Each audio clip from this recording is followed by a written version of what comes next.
Imagine a chart where the price has been hitting a ceiling for hours. It's a clear resistance level at $100. Every time the market touches it, the sellers push it right back down. Then it happens. A massive green candle explodes past the line, hitting $105. To anyone watching, this looks like the definitive breakout, the signal everyone was waiting for to start buying. But minutes later, the momentum vanishes.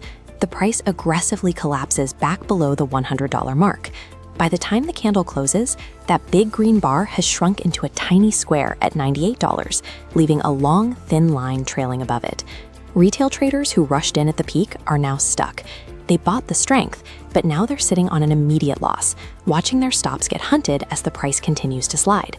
This failure happens because most traders treat a candlestick as a static shape or a color.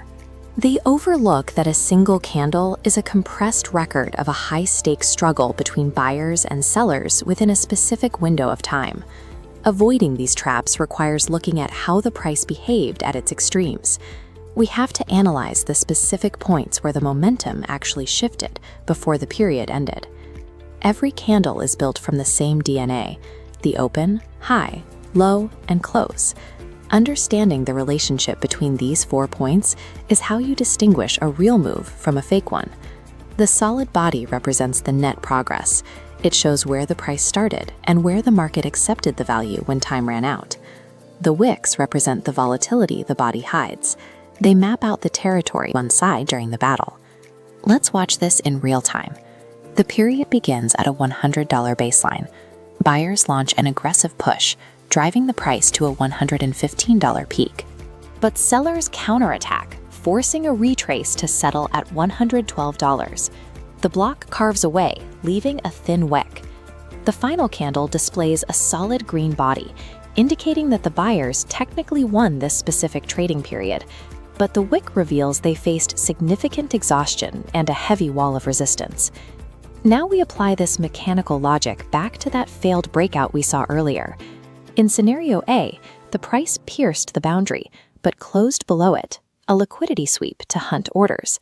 Now look at scenario B. The price hits 105, but the solid body remains thick and closes firmly above resistance at 104.